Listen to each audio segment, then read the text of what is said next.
So to start off with, the first thing you're going to need is a hook. I've got a few different sizes here, and I think to start off with, a bigger size is probably easier. So I'm going to use this 5mm hook for this video. The next thing you're going to need is your yarn. Now these come in a lot of different colours, compositions and sizes, and this is something that you want to check in the label. Cotton is a very good material to start off with.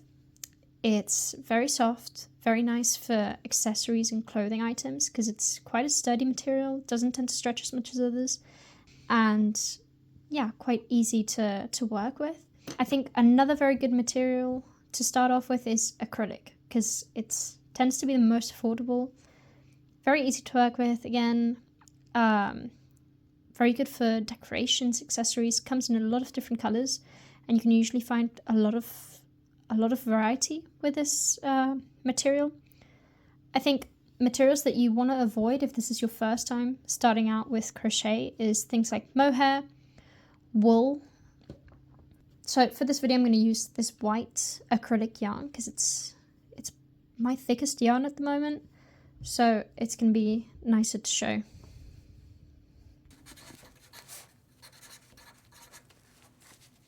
So if you're a complete beginner, you're probably wondering or struggling with how to position your hands, especially if you're a left-handed person, because most of the videos out there, if you try to mimic their hand placements, you're going to struggle a little bit because you have to kind of invert everything. So just for reference, this is my left and this is my right. And how I like to start off with is with the slip knot. This is the basis for pretty much every project you're going to do. It's either this or a magic ring, I believe. So what I like to do is you've got what you're going to call the short end, which is where the yarn ends, and the long end, which is what is attached to the rest of your yarn. So what I do is, very easily, you wrap it around your fingers like so. You pinch it at the top where both strands meet. And then what you're going to do is you're going to loop the short end inside, and you're going to pinch it and pull through. And now you've got, before I pull it through, you can see here you've got the short end and the long end. So I'm just going to grab both and keep pulling. And that is how I like to make a slip knot.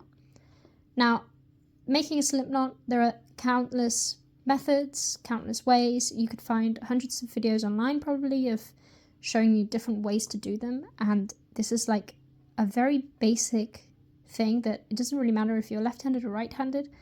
It's always going to be more of the same. So that is just how I like to do it. I'll do it again a little bit faster.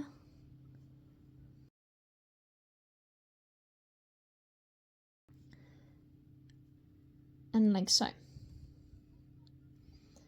So this is a knot. It's a very good knot because you can adjust it as tight or as loose as you like.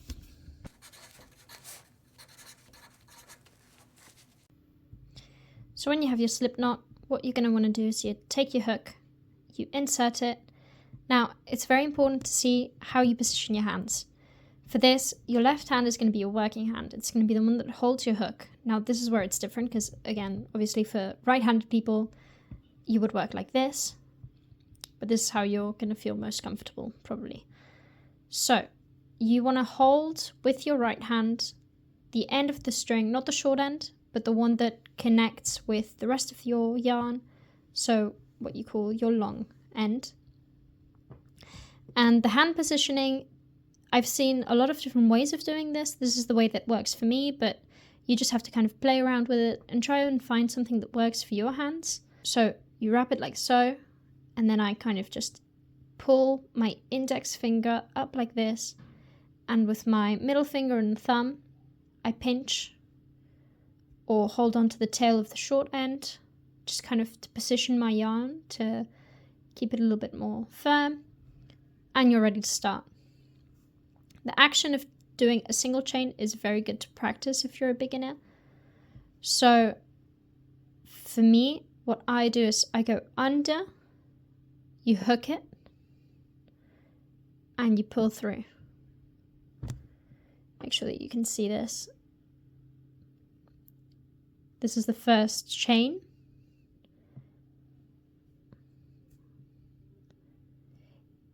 when you start off, the most difficult thing is going to be the tension, because it's very easy to just like pull this really tight and then you kind of get stuck because the hook doesn't really go through.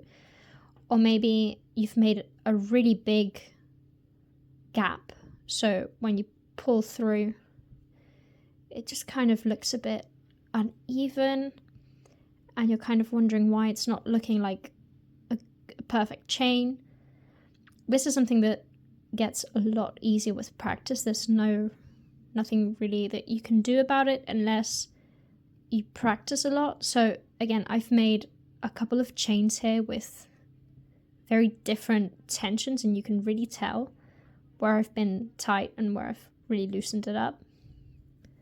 So you just want to practice this. Now, this is a simple chain.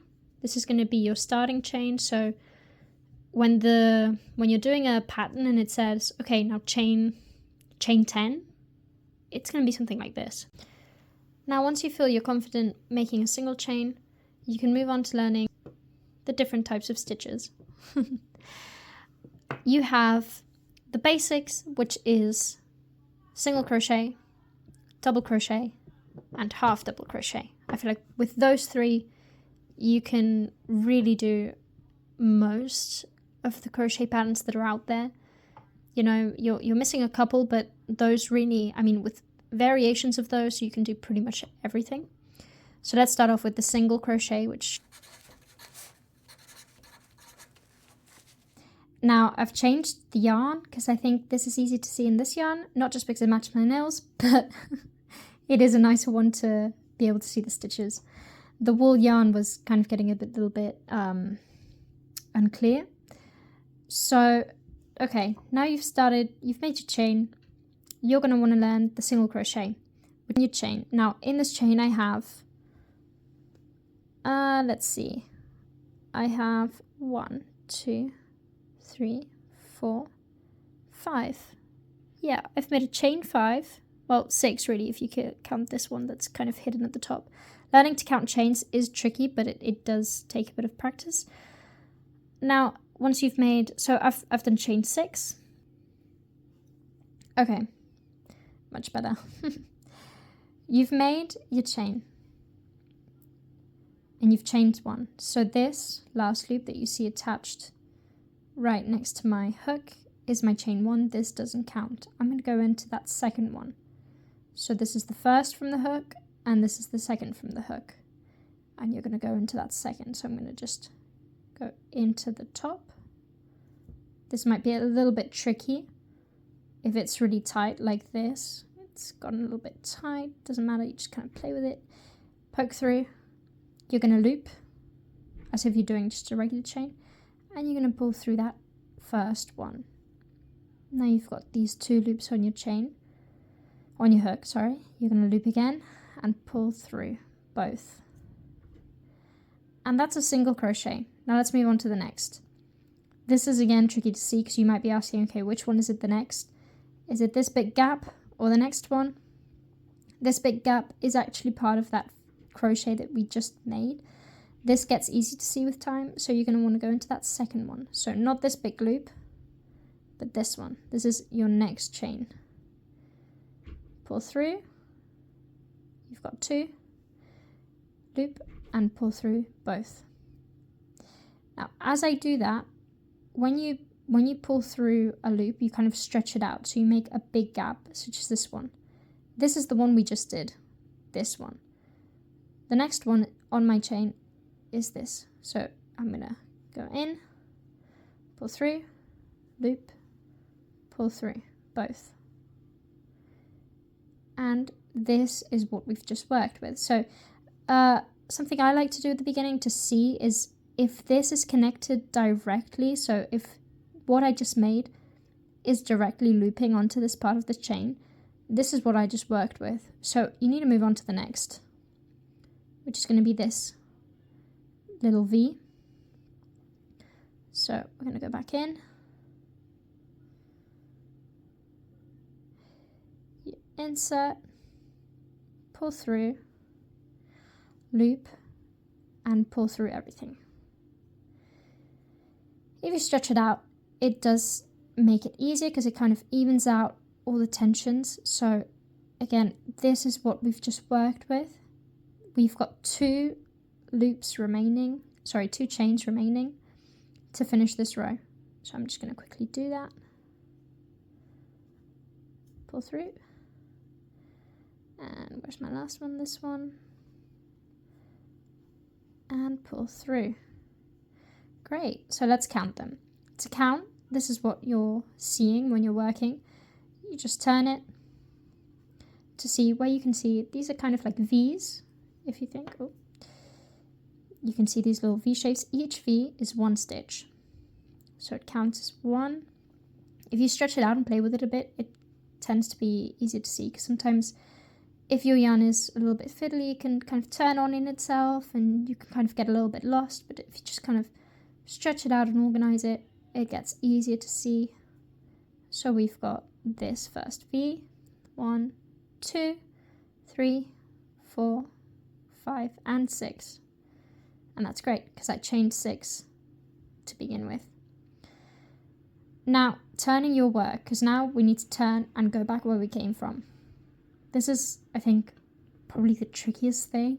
It's what I struggled with most. It's what I see most people struggle with, because it is really tricky, and you get the results of kind of, you want to make a straight piece of work and it ends up with like wiggly edges. So to avoid that, there are a lot of ways of turning your work, I find. So I'm going to explain 2 of the ways that I know and then say which is my favorite. The first way, which I think is the most common when you're starting off, is to say, okay, then chain 1, turn, and you ignore that chain 1, which is this first V that now I have, because if you count again, now I've made 7. So we don't want 7, we want 6.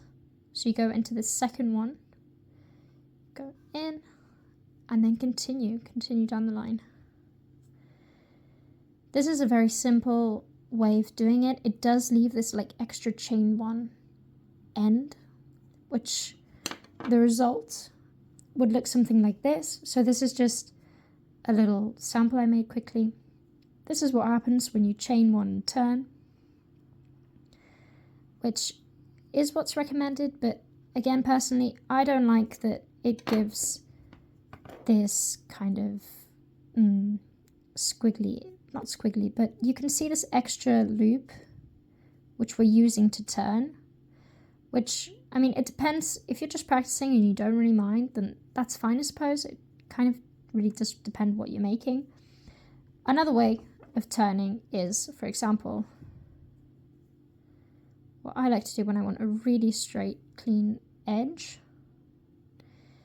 is when you finish your row, you simply turn and you go back into that first. This is something else I'm working on. You could see it's, although, again, this work is made with a lot more tension than this one, but you can see there isn't that much of a marked edge. It's a nicer, cleaner edge. So yeah, this is what I like to do for a single crochet. Now, turning your work varies depending what kind of crochet stitch you're making. This is what I like to do for a single crochet. So for a single crochet, you can either chain 1 and turn, or simply turn and continue.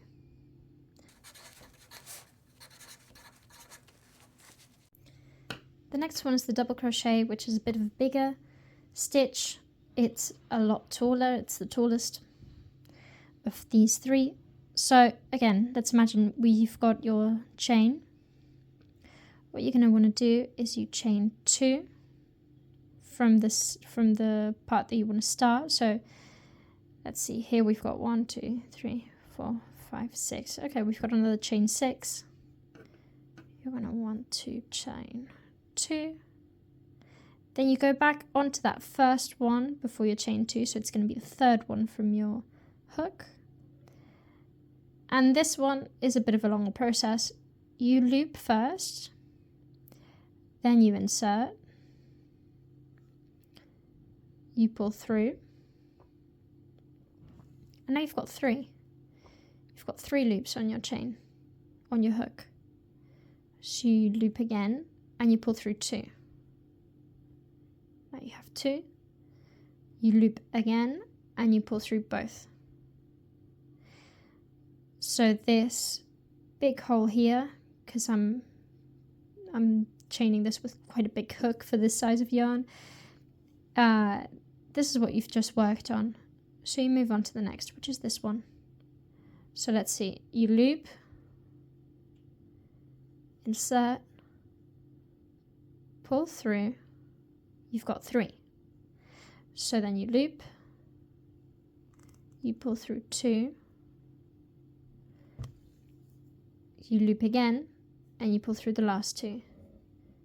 And like so. And this long chain, this is your double crochet. This is how it looks. So let's finish this row.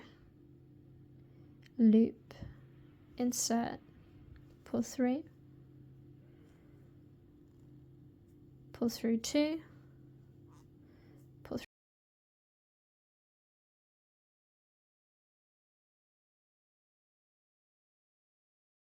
Nearly finished this row.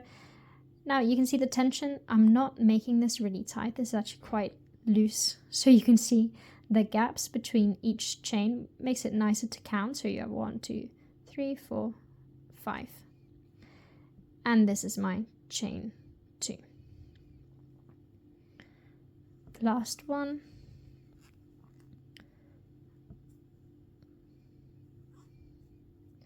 Great. Now we're at the end. You can tug on the short end to make sure that doesn't come undone.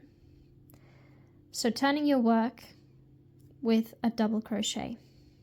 There are, again, 2 ways of doing this. The most typical one I've seen, and the one that I used to do all the time, was now you chain 2. You do this so that you can reach the height, because this double crochet you can see is quite tall. So if I were to just, like last time, if I were to just turn my work and start chaining, it would be quite wonky, because I need to reach the height of the top of this double crochet to be able to continue working. So an easy way of doing this is chain 2. Some people say to chain 3, but I know this is the way that I know how to do it. So you would chain 2, which doesn't count, loop, and insert into that third one from the hook. So you have 1, 2, 3. Loop and insert, pull through, pull through, and pull through. And this is your edge. You can repeat this until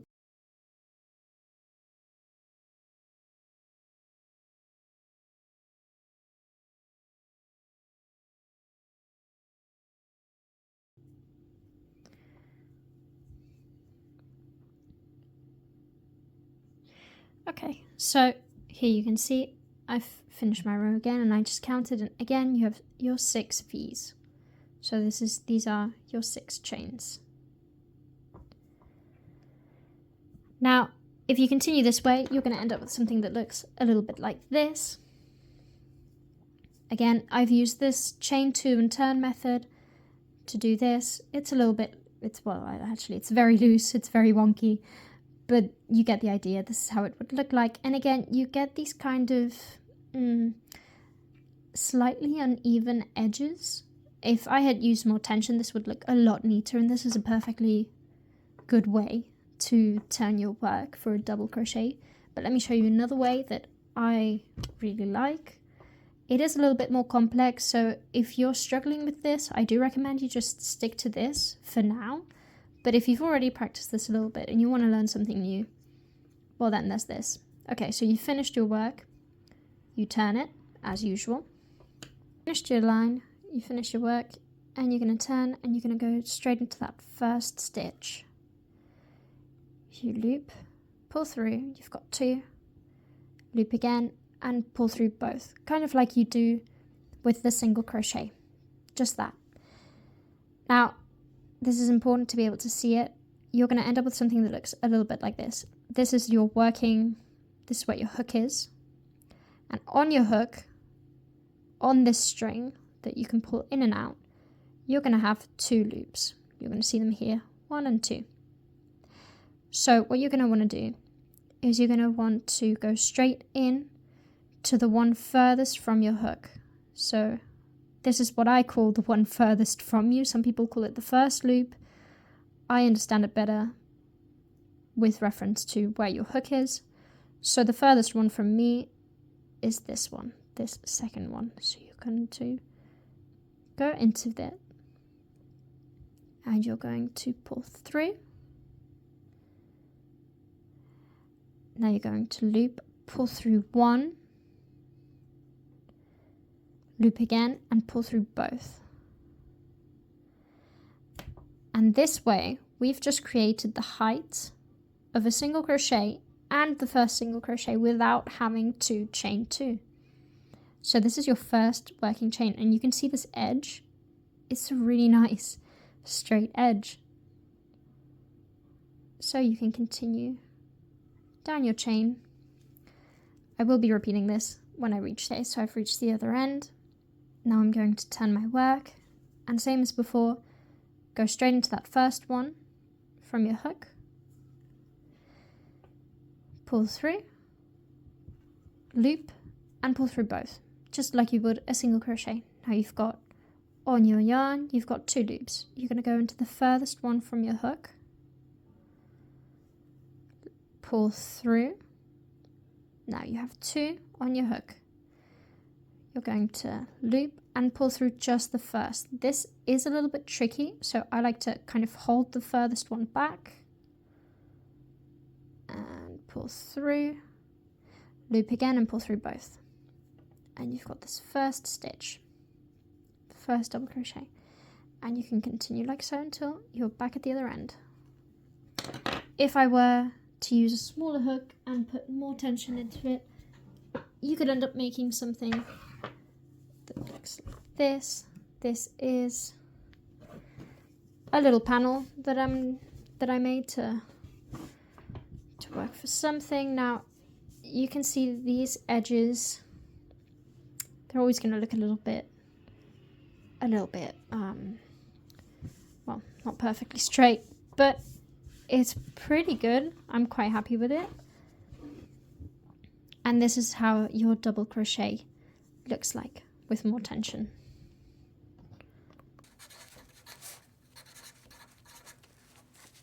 Finally, the last stitch that I'm going to show you is the half double crochet.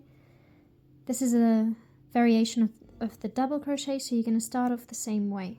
I've already made a start here, so I'm just going to chain two and turn and go into that first one. So what I'm going to do is same as before.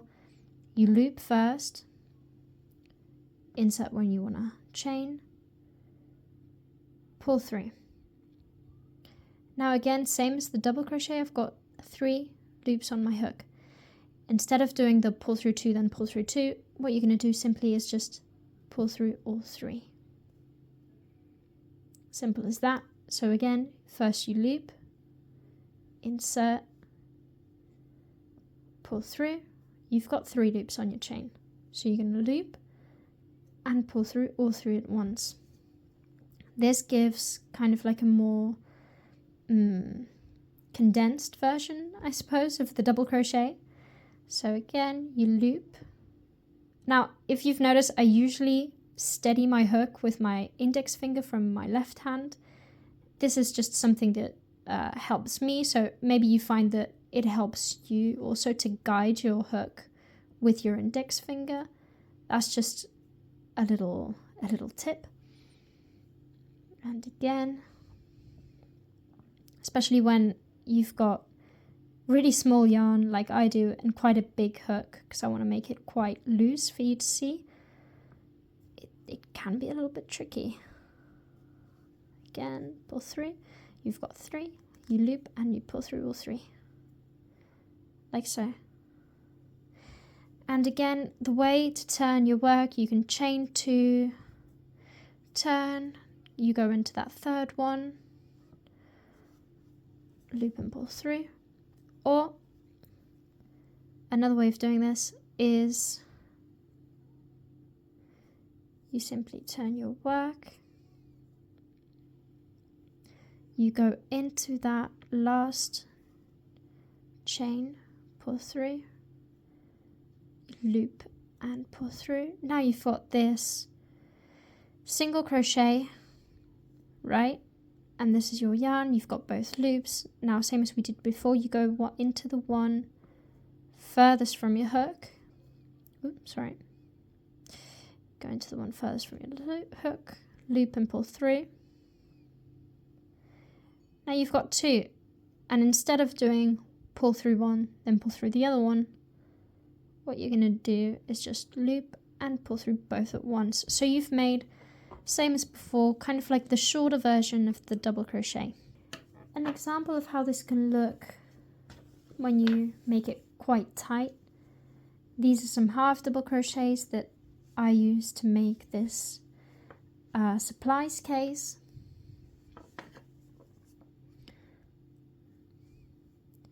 So it is quite a nicer, it doesn't leave as many gaps as the double crochet, so it is quite a nice stitch for accessories and maybe bookcases or hook cases, any kind of little sleeve that you... Other supplies that might be useful when starting out, though these are not at all necessary, are some sewing needles. For when you finish a work, you need to sew in the ends, so these can be quite useful. If not, it depends on what you're making again and what the pattern requires. You can find these thicker plastic yarn needles, or these smaller ones for thinner yarns that are quite nice. You also could use some stitch markers. So these are very good for using when you want to figure out where your work ends. You kind of, every time you turn your work, you attach it to the last stitch of your work and you leave it there so that you know when you're working back, you know where your work finishes.